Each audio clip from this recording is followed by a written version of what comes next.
Mesdames, Messieurs, bonjour. Vendredi 19 janvier, voici les titres de l'actualité. Max Dubois, l'ancien conseiller à l'outre-mer d'Emmanuel Macron pendant la campagne présidentielle, part à l'offensive contre le chômage. Il vient de créer une association. Il est l'invité de ce 13h. Max Dubois, qui vient de créer une association République et Développement Outre-mer, est de passage en Guyane. Il a rencontré hier soir à la Chambre de commerce les petits patrons. Son objectif, réduire le chômage grâce à une approche nouvelle. Roland Pideri et Martial Grit.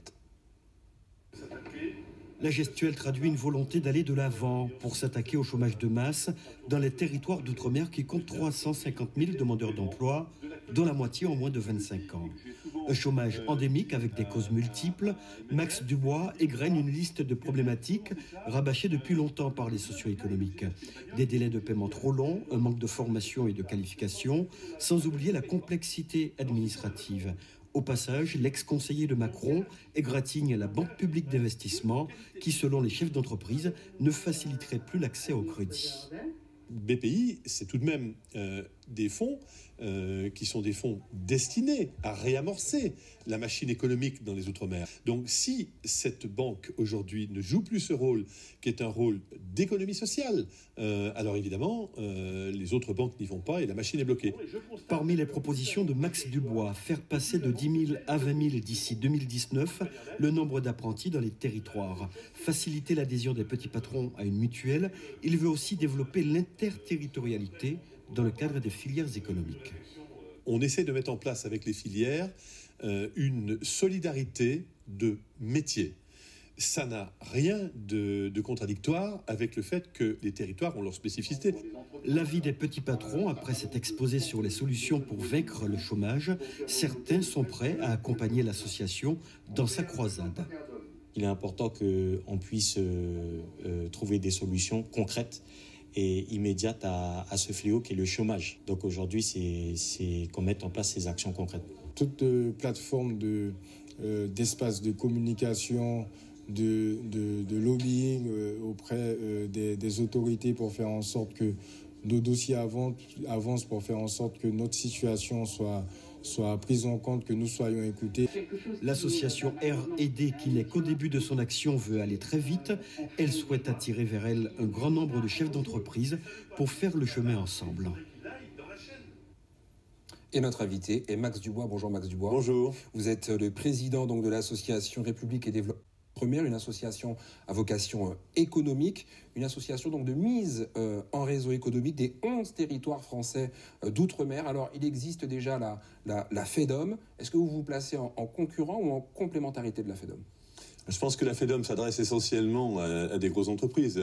Moi, je vais vous dire, nous nous adressons aux 200 000 petites entreprises, il y a 250 000 à peu près des entreprises en Outre-mer.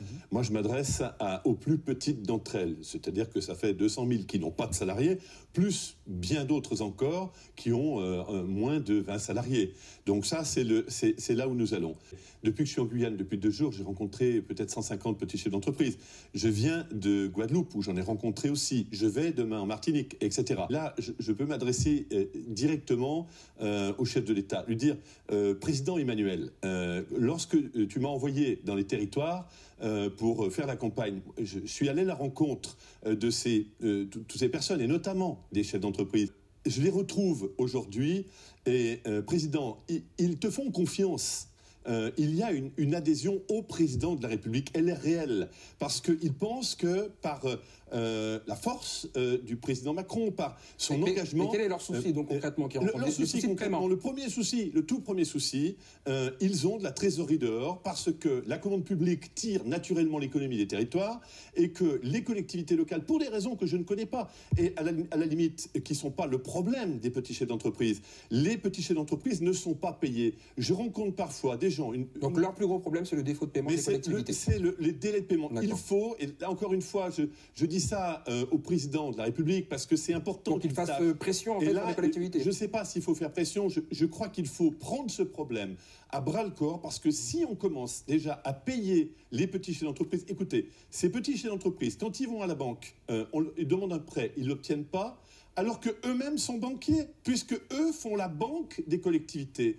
Donc ça... Déjà, on les paye. Si on paye ces petits entrepreneurs-là, ils vont aller mieux. Et quand les petits entrepreneurs vont mieux, ils peuvent embaucher. Alors, vous parlez d'interterritorialité. Chaque région a ses spécificités. Alors, malgré des problèmes communs, comment mettre en œuvre et de façon efficace cette interterritorialité? Encore une fois, le président de la République a dit ça dans ses vœux. Dans ses vœux, il a dit qu'il faut développer les filières. On n'imagine pas qu'il puisse y avoir une filière qui soit, par exemple, la filière pêche, qui soit développée en Guyane sans qu'elle ait ses prolongements dans les 10 autres territoires des Outre-mer. C'est valable pour toutes les filières. Et ça, c'est important. Pourquoi? Parce que quand on va développer des filières sur toute la largeur des territoires, hein, c'est important, on va avoir comme ça des éléments qu'on va trouver parce que dans certains territoires, on a trouvé des solutions que dans d'autres, nous attendons. Il y a un manque de discussion entre les professionnels eux-mêmes. Les professionnels doivent se rencontrer, se parler. On l'a entendu également dans le sujet, on parle de lobbying. Ça n'existe pas pour les TPE? Je crois que c'est très difficile. Effectivement, vous parlez de la FEDOM qui est très affûtée sur ces questions de lobbying, et c'est tant mieux, ils savent le faire. Les très petites entreprises, je vais vous dire, ils n'ont pas le temps. Qu'est-ce que c'est qu'un petit entrepreneur? C'est quelqu'un qui fait son salaire le matin, qui se lève le matin, qui fait son salaire, qui va dormir le soir. Si d'aventure, il est malade, il n'est pas payé, vous imaginez bien qu'il n'a pas le temps d'aller faire du lobbying. Alors, Max Dubois, on parle des assises de l'outre-mer. Chez nous, il y a les États généraux en ce moment. Est-ce que ces formules, selon vous, sont convaincantes, efficaces pour parler économie et entrepreneuriat? Alors, les assises, moi, je suis pour les assises en tant que telles. C'est simplement, c'est le contenu. Je voudrais qu'en matière de contenu, on aille vraiment à l'essentiel. L'essentiel aujourd'hui, on doit parler de quoi? C'est quoi les problèmes? Les problèmes, c'est le chômage, donc c'est-à-dire le redressement économique de nos 200 000 petites entreprises qui doivent retrouver de l'air financier, qui doivent retrouver des éléments. Si on parle de ça, alors je suis pour les assises. Pour l'instant, j'entends pas trop parler de ça. J'entends parler de projets qu'on pourrait aller chercher ici et là-bas, qui seraient peut-être choisis par une ou deux personnalités parisiennes. Franchement, quand je discute avec les petits chefs d'entreprise, je le redis, les petits chefs d'entreprise, j'en ai pas vu un seul.